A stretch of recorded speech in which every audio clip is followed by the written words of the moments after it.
नमस्ते दोस्तों, आप सभी का स्वागत है। आज हम आपको एक भारतीय सिनेमा की पहली फीमेल सुपरस्टार के बारे में बताने जा रहे हैं।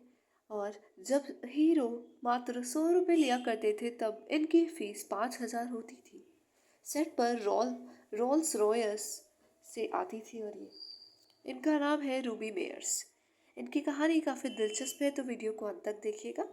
देशी मूल की रूबी मेयर्स यानी सुलोचना को भारतीय सिनेमा की पहली फीमेल सुपरस्टार का दर्जा मिला था। खूबसूरत दिखने वाली, अदाओं से भरपूर और बोल्डनेस में सबसे आगे। इनसे पहले कुछ महिलाएं फिल्मों में आई तो जरूर, लेकिन रूबी अपने हुनर से भारत की पहली फीमेल सुपरस्टार बन गई। ये उस दौर की बात है जब भारत में मूक फिल्में ही बना करती थी।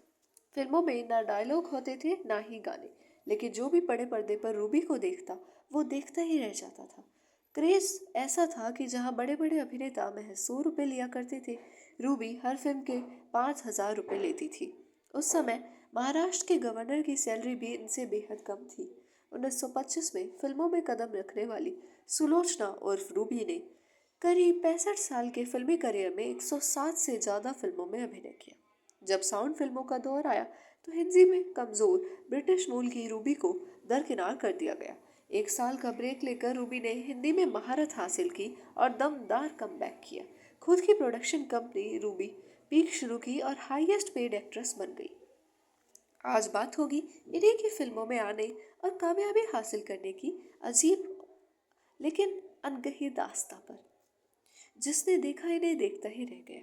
1907 में रूबी का जन्म पुणे महाराष्ट्र में हुआ था। खर्च उठाने के लिए रूबी एक टेलीफोन ऑपरेटर की मामूली नौकरी किया करती थी। टाइपिंग स्पीड में इनका कोई मुकाबला नहीं था और खूबसूरती ऐसी कि हमेशा आकर्षण का केंद्र बिंदु बनी रहती थी। यही कोहिनूर फिल्म कंपनी के मोहन भवनानी की इन पर नजर पड़ी। मोहन ने तुरंत पूछ लिया, सिनेमा में काम करोगी? लेकिन जवाब में इनका इनकार मिला। और उस दौर में एक्टिंग को महिलाओं के लिए बेहद असभ्य पेशा समझा जाता था। रूबी की खूबसूरती के कायल हो चुके मोहन भवनानी ने जिद पकड़ ली और आखिरकार वो राजी हो ही गई। हालांकि इन्हें अभिनय का कोई अनुभव नहीं था।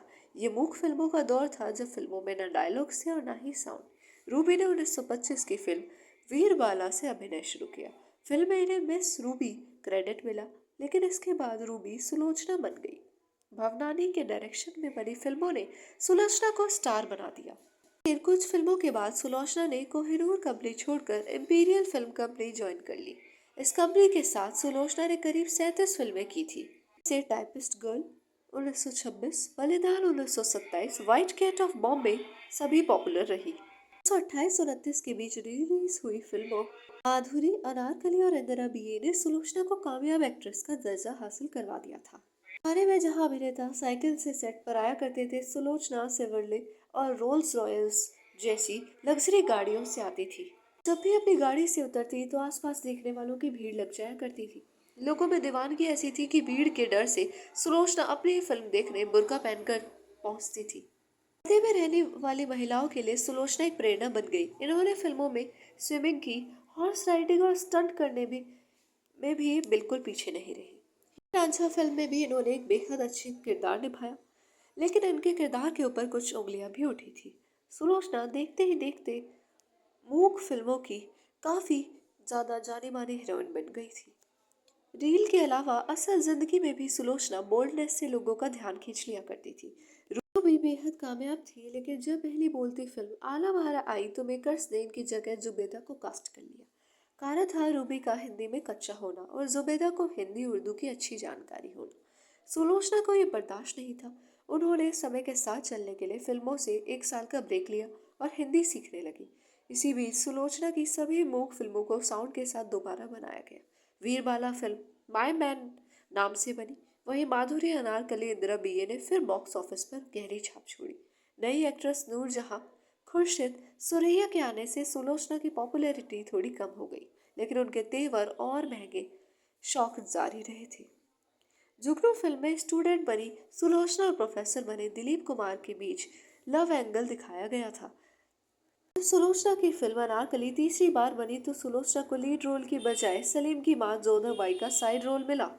इस फिल्म की हीरोइन बीना रॉय थी। समय ऐसा भी आया जब सुलोचना को इंडस्ट्री में काम मिलना बिल्कुल बंद हो गया। सुलोचना के सोने के गहने नकली गहनों में रिप्लेस हो गए थे। आर्थिक तंगी का दौर शुरू हो गया था। धन्यवाद आप सभी का।